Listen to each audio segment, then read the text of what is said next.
Menikmati hujan seorang diri di pinggir danau. Tiba-tiba Shanto dan anak buahnya datang dan mendekati Durga. Mereka semua langsung memperkaos Durga. Suatu hari di sebuah desa terpencil di provinsi West Bengal, hiduplah masyarakat miskin yang resah dan ketakutan. Mereka selalu diganggu oleh sebuah geng di desa mereka yang hobi mabuk dan memperkaos gadis-gadis di sana. Para geng itu tidak pernah ditangkap polisi karena ketua gengnya yang bernama Shanto adalah adik dari anggota DPR. Terlihat salah satu ayah korban mendatangi kantor polisi dan melaporkan bahwa anak gadisnya telah diperkaos oleh Shanto. Namun kepolisian berdalih itu bukan wilayah teritorinya. Ayah korban diusir dan diperintahkan melapor ke kantor polisi lain. Korban dan ayahnya kecewa dan menangis. Mereka berdua lalu pergi ke kantor polisi lain. Di sana polisi juga berdalih itu bukan wilayah teritori mereka. Kepolisian mengatakan hal itu karena takut dengan kakak Shanto yang bernama Hashim yang merupakan anggota DPR. Terlihat Hashim sedang sibuk berkampanye untuk persiapan pemilu mendatang. Shanto juga ikut meramaikan kampanye itu. Pasca kampanye, Shanto dan teman-temannya yang bernama Haran, Sekar, Kole, dan Gayan mabuk bersama di sebuah gubuk. Tiba-tiba seorang gadis muda bernama Shanti melewati gubuk itu. Shanto dan teman-temannya keluar gubuk dan melihat Shanti. Mereka semua langsung memperkaos Shanti secara bergilir.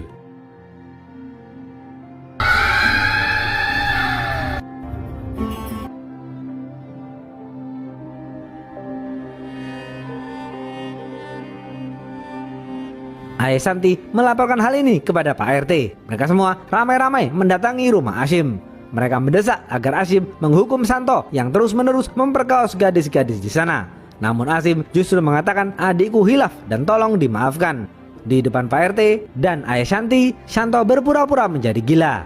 Ayah Shanti marah dan terlibat adu mulut dengan Shanto. Hashim mengancam ayah Shanti dan warga desa jika berani-berani menyentuh Shanto sang adik. Ayah Shanti, Pak RT dan warga desa lalu kembali pulang. Beberapa hari kemudian, malam hari, Shanti terlihat sedang asik belajar. Tiba-tiba, Shanto dan teman-temannya mendatangi rumah Shanti. Teman-teman Shanto memegangi ayah Shanti, sedangkan Shanto memperkaos Shanti lagi. Setelah puas memperkaos Shanti, Shanto dan teman-temannya membakar rumah Shanti. Shanti, ayah Shanti, dan ibunda Shanti tewas di tempat.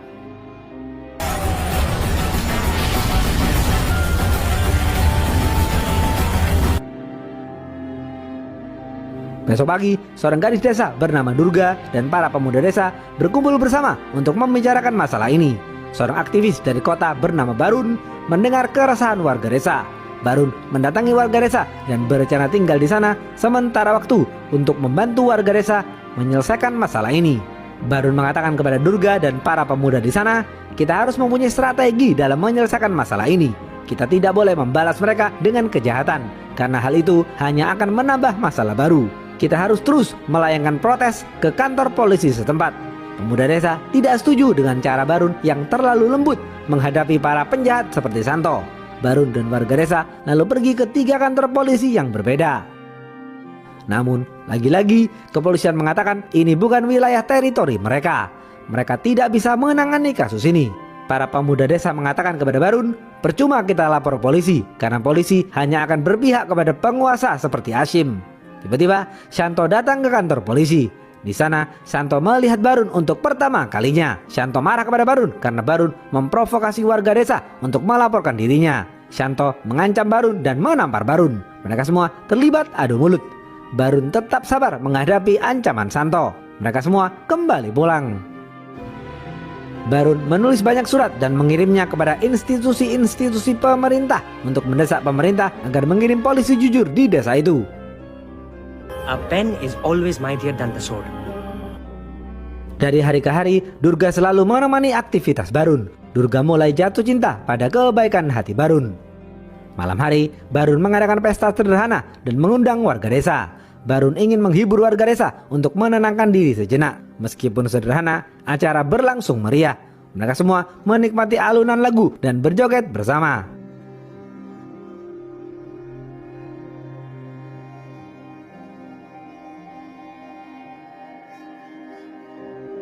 Di sisi lain, pemimpin partai tingkat provinsi yang bernama Komar mendatangi rumah Hashim dan membicarakan pemilu yang sebentar lagi akan bergulir. Kumar memperingatkan Asim untuk menjaga ketenangan di desa itu agar partai mereka menang dan mendapatkan kursi banyak di DPR. Asim diperintahkan menjaga Santo agar Santo tidak berbuat ulah yang bisa menyebabkan kekacauan. Jika Santo ingin menghabisi Barun, Kumar menyarankan rencana itu dilakukan nanti saja dan menunggu saat yang tepat. Besok pagi, seperti biasa, Barun pergi ke kota untuk mengajar di sekolah. Barun adalah seorang guru. Barun mempunyai sahabat yang juga menjadi guru kimia dan fisika di sekolah itu. Ia bernama Binod. Binod dan Barun mengobrol sejenak. Binod bertanya kepada Barun, apakah para penjahat di desa itu sudah ditangkap? Barun menjawab, belum Pak Binod, dan aku tidak akan putus asa mencari keadilan. Binod melihat jiwa pejuang Barun yang terus membara. Binod sangat mengagumi niat mulia Barun.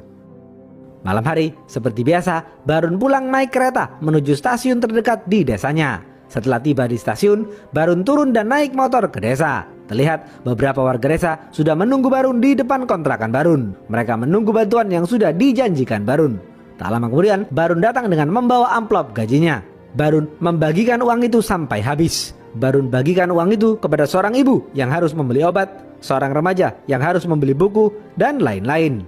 Durga semakin kagum dengan Barun, namun Durga dan pemuda desa sedikit kesal dengan Barun karena Barun tidak memikirkan kebutuhan dirinya sendiri. Barun hanya memikirkan warga desa. Setelah itu, Barun mengantar Durga pulang ke rumahnya. Seusai mengantar Durga, Barun kembali pulang. Di tengah perjalanan, Barun melihat anak buah Santo kembali berulah.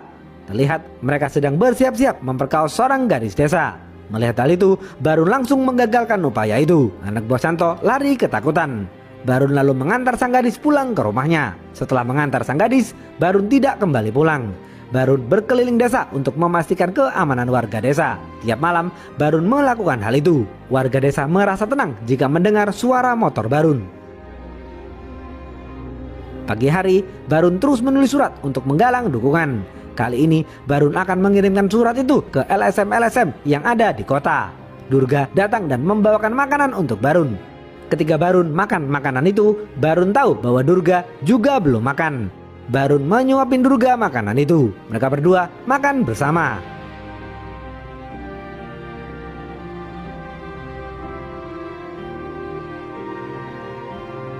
Sore hari, Durga bermain bersama bocil-bocil di desanya. Mereka semua terlihat riang gembira. Tak lama kemudian, hujan turun cukup deras. Durga menikmati hujan seorang diri di pinggir danau. Tiba-tiba, Santo dan anak buahnya datang dan mendekati Durga. Mereka semua langsung memperkaos Durga.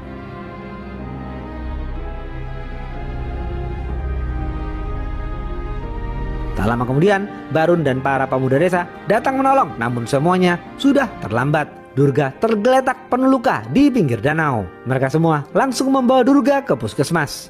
Durga langsung ditangani seorang dokter.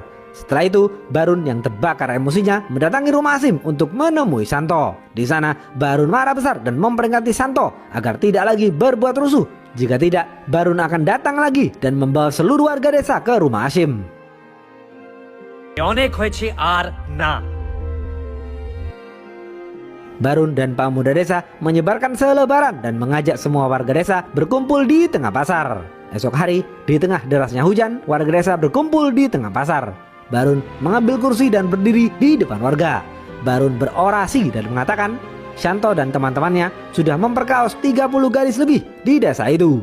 Barun mengajak warga desa untuk bersama-sama melayangkan protes ini dengan keras ke kantor polisi dan mendesak kepolisian segera menangkap Santo, Haran, Sekar, Kole, dan Gayan. Barun berhasil membangkitkan kesadaran warga. Warga desa bertepuk tangan dan mendukung penuh upaya Barun.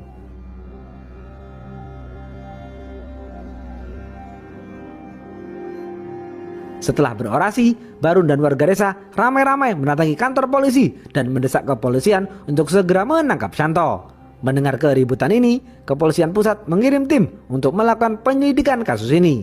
Tim dari kepolisian pusat langsung mendatangi warga desa dan menginterogasi mereka yang menjadi korban kekejaman Santo dan kawan-kawan. Dengan cepat, tim kepolisian pusat langsung menangkap dan memenjarakan Santo dan teman-temannya.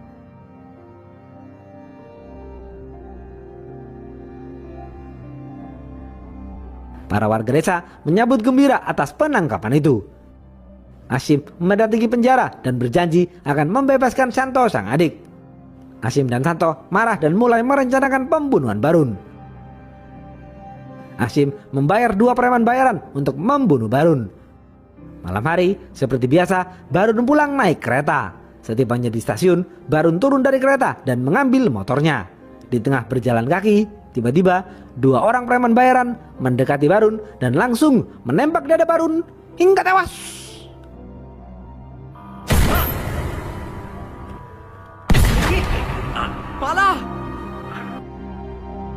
Warga sekitar ramai-ramai memakamkan Barun. Binot sedih mendengar kematian Barun. Beberapa hari kemudian, Binot mengemasi barang-barangnya dan pergi ke desa Barun. Binot berencana tinggal di sana untuk sementara waktu. Setibanya di sana, Binot bertemu dengan salah satu warga desa. Binot diantar ke rumahnya dan bertemu dengan anak gadisnya. Anak gadisnya itu merupakan salah satu korban Santo dan teman-temannya. Binot ingin tahu bagaimana perjuangan Barun. Binot lalu dipertemukan dengan Durga. Durga mengundang Binot di acara perkumpulan warga desa. Pasca kematian Barun, Durga dan pemuda desa akan terus melanjutkan perjuangan Barun. Warga desa akan mendukung penuh Durga dan para pemuda desa yang akan melanjutkan perjuangan. Durga menangis sedih mengingat kenangannya bersama Barun.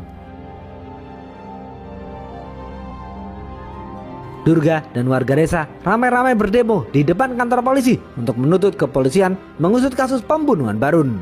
Kepolisian mulai ketakutan dengan banyaknya warga desa yang datang. Malam hari, Binot menemui Durga dan para pemuda desa untuk membicarakan kelanjutan perjuangan ini. Binot semakin kagum mendengar perjuangan Barun untuk warga desa. Setelah itu, Binot pulang dan beristirahat tidur. Dalam tidurnya, Binot bermimpi bertemu Barun.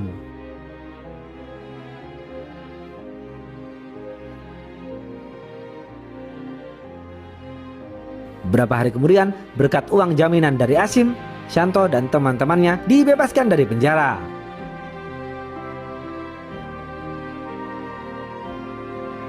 Pembebasan mereka disambut gembira oleh preman setempat. Namun bagi warga desa, pembebasan mereka justru membawa petaka.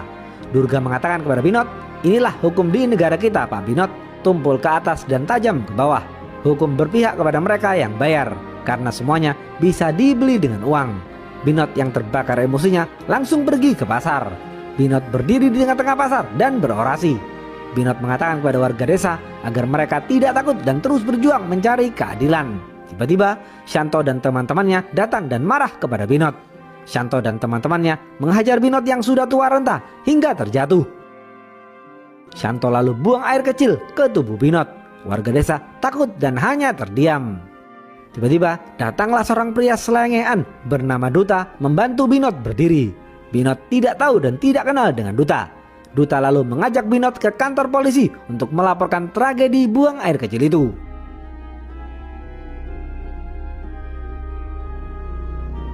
Mereka berdua pergi melapor ke 3 kantor polisi yang berbeda. Namun kepolisian hanya menertawakan Binot. Duta marah dan langsung menghajar para polisi itu. Setelah menghajar mereka semua, Duta memperkenalkan diri bahwa ia adalah seorang polisi senior yang baru saja dipindah tugaskan di desa itu. Seketika itu, para polisi bahlul tunduk kepada Duta.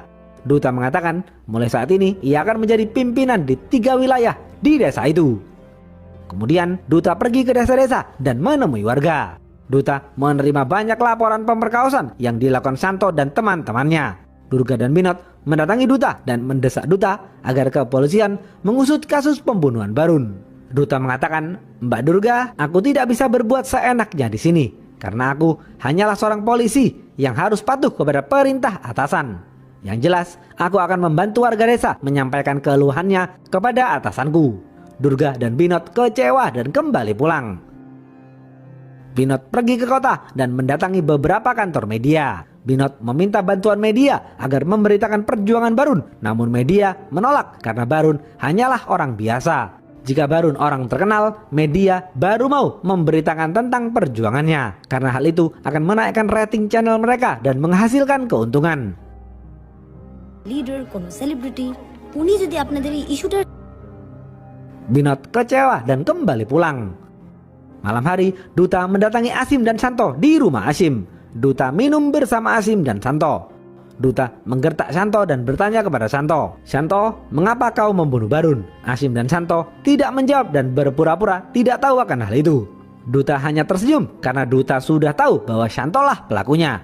Duta lalu berpura-pura mabuk bersama Asim dan Shanto. Duta minta diantar Shanto ke motornya. Duta meminta tolong kepada Shanto untuk mengambil uang recehannya yang terjatuh. Di saat Shanto berjongkok, Duta buang air kecil di tubuh Shanto. Duta minta maaf dan kembali pulang. Terlihat di tengah hutan, Haran sedang melaju kencang naik motor pulang ke rumahnya. Tiba-tiba kepala Haran terputus dan tewas di tempat.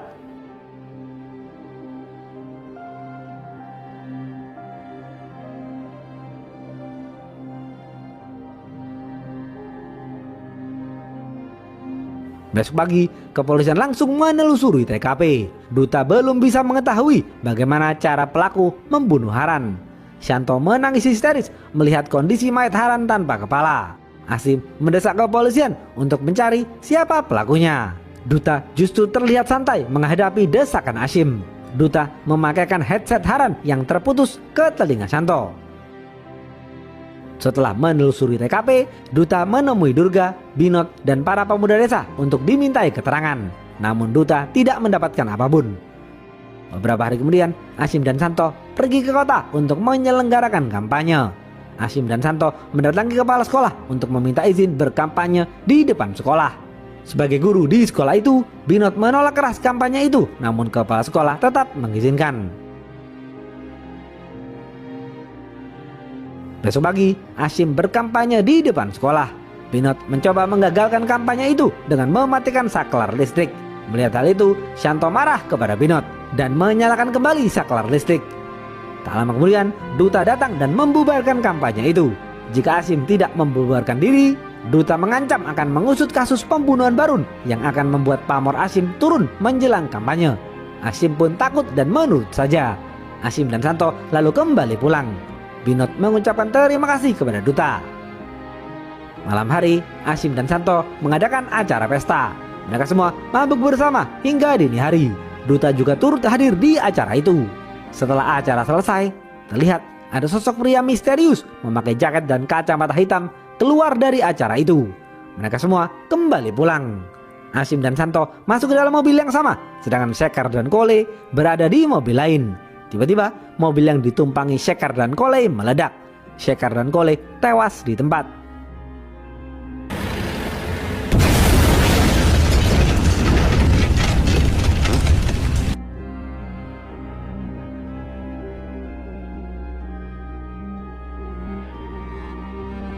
Beberapa jam kemudian, kepolisian menelusuri TKP. Kepolisian menemukan tombol pematik listrik buatan. Peristiwa pengeboman ini baru pertama kalinya terjadi di desa itu. Siang hari, Duta tidur di motornya di tengah jalan. Tak lama kemudian, Asim dan Shanto yang membawa barang selundupan terpaksa harus berhenti. Duta dengan gaya selengeannya mengecek isi pickup milik Asim. Ternyata isi pickup itu berisi senjata api selundupan. Asim langsung menelpon Kapolres yang selama ini dekat dengan dirinya. Setelah berbicara dengan Asim, telepon itu Asim berikan kepada Duta. Kapolres berbicara langsung kepada Duta.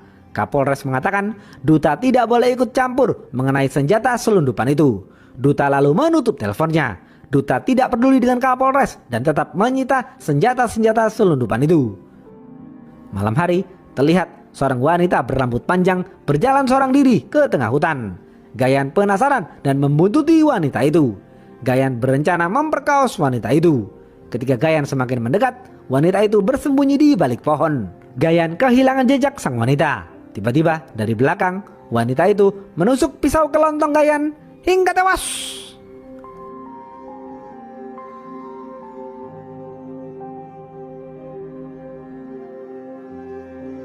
Besok pagi, polisi Balul menugaskan 2 orang anak buahnya untuk berjaga di rumah Asim guna menjaga keamanan Asim dan Shanto. Para polisi Balul khawatir korban selanjutnya adalah Shanto. Sore hari, Duta sedang menjemur pakaian. Duta tidak sengaja menabrak tali jemuran. Namun dari itu, Duta mendapatkan petunjuk. Duta yakin pelaku pasti menggunakan kawat untuk memenggal kepala Haran. Duta lalu kembali ke TKP Haran dan ternyata benar dugaan Duta. Di sana, Duta menemukan kawat. Duta yakin kawat itulah yang digunakan pelaku untuk membunuh Haran. Di sisi lain, Binod sedang mengajar murid-muridnya di sekolah. Duta menjemput Binot dan mengajak Binot mengobrol. Duta bertanya kepada Binot, mengapa Binot rela tinggal di desa ini? Binot menjawab, karena Barun adalah sahabatku. Aku ingin tahu mengapa ia dibunuh dan aku ingin tahu siapa pembunuhnya. Duta menambahkan dengan mengatakan, Binot, siapapun pembunuh Haran, Sekar, Kole, dan Gayan, ia tidak akan bisa membunuh Shanto karena kepolisian memberikan pengamanan ekstra kepada Shanto. Setelah mengobrol, Duta kembali pulang. Insting Duta mengatakan Binotlah pelakunya. Beberapa hari kemudian, para pemuda dan warga desa mengadakan acara perkumpulan tahunan. Acara itu diisi dengan tarian tradisional dan dialog terbuka dengan pihak pemerintah. Pihak pemerintah akan diwakili oleh Hashim. Di saat yang bersamaan, Duta menyelinap masuk ke kontrakan Binot untuk mencari tahu apa rencana Binot selanjutnya. Di kontrakan Binot, Duta menemukan topeng yang biasa digunakan untuk menari. Acara perkumpulan itu sudah dimulai. Terlihat para pemuda desa mulai menampilkan seni tari tradisional mereka. Hashim dan Shanto sangat menikmati tarian itu. Namun tiba-tiba salah satu penari menarik Shanto ke atas panggung. Penari itu langsung menusuk perut Shanto dengan pisau hingga tewas. Warga desa kaget dan berlari ketakutan. Dengan cepat, Duta mengamankan penari itu. Duta sudah tahu siapa penari itu. Duta menyuruh penari itu membuka topengnya.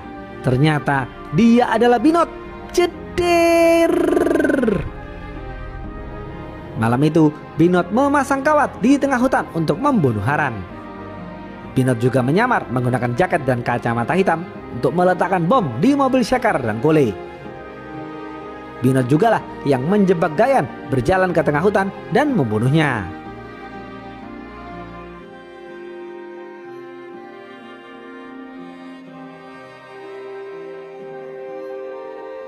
Duta lalu membawa Binot kabur ke tempat yang jauh. Mereka berdua naik motor hingga subuh hari. Duta kemudian berhenti di tempat sepi. Duta menodongkan pistolnya kepada Binot dan mengatakan, aku tidak bisa membunuhmu karena kau adalah orang baik. Habis.